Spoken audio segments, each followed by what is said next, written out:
Most of the time when you get advice on playing bunker shots, you're told to explode the ball out or blast the ball out. And with the exception of when a ball's buried in dry sand, that's almost entirely the wrong advice.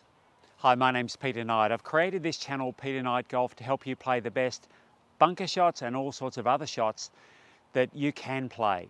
And each week I'll send out a video on something to do with being able to help you produce that best golf. And today is bunker shots.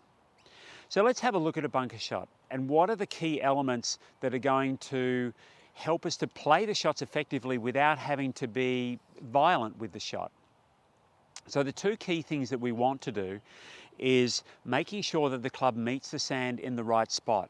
In other words, not too close to the ball and not too far behind the ball. The second thing is we want the club to take the right amount of sand, and that's to do with taking the depth of sand. Now, of course, that's going to vary depending on the lie. So if I'm in a bunker that hasn't got much sand in it or is wet, then I'll be taking less sand and hitting closer to the ball. If the ball is sitting down in dry sand, then I'll take more sand. And I'll hit further behind the ball as well. So hitting the sand in the right spot and taking the right amount of sand are key. Being able to do that, it's a lot easier if I'm not trying to put like a massive amount of effort into the swing. So one drill that I can do is if I've got a line in the sand here and that I want my club to strike that line, the more effort that I put in to try and have that club hit that line hard, the more difficult it is for me to be consistent in hitting that line. If I swing the club, say, nice and easily, then it's a lot easier for my club to hit that line like it did then. Now, a couple of things about swinging the club fairly freely.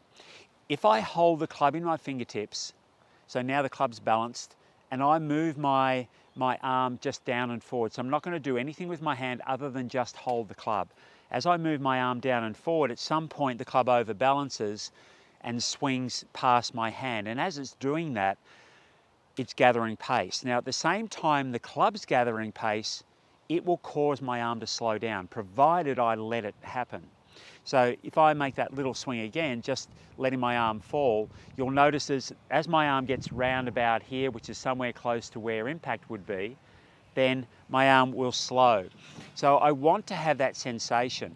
I can exaggerate that sensation by doing the same thing, but this time I'm going to allow my left hand to block my right. So as soon as my club hits my right, my right forearm hits my left hand, the club flips right through. So I sort of want that effect, not to that exaggerated extent, but I definitely want that to have that feeling that as I get close to the ball, my arms are nice and relaxed, my wrists are nice and free, and so momentum allows that club to catch up and swing through.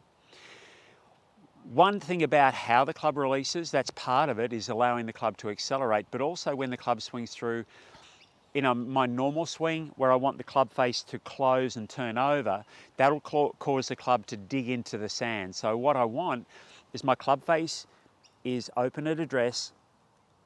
When I swing the club down and through impact, as the club moves through impact, the face of my club is sort of pointing up, and as I swing through here, it's still pointing up. Some examples that I've seen sort of describing that and how the face should be stable is almost having a wine glass or a beer glass, or for the juniors, a cup of juice or something, sitting on the top of the club, on the club face, and having it not spill as I swing through. So now if I start to put those things together, again using my line, I'm going to allow my hands to swing really, really freely, but as the club swings through, I'm not allowing that club face to close. I have the sense that as I get close to the ball there, my arms will slow, and that allows the club head to almost have that feel of flipping. Now I need to time it so that this time when my club hits the sand, it's hitting the sand in exactly the right spot. So now I'm not trying to do anything, swing the club outside in, trying to hit the club sand really hard. I'm not trying to manipulate it too much, I'm letting it swing freely, and that's the key. So it's very, very different to me trying to put in a massive effort to blast the ball out. So now if I place the ball sort of in front of my line here, and play my shot.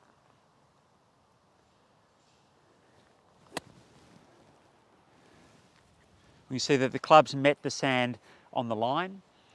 The ball's come out very easily and there's not much effort.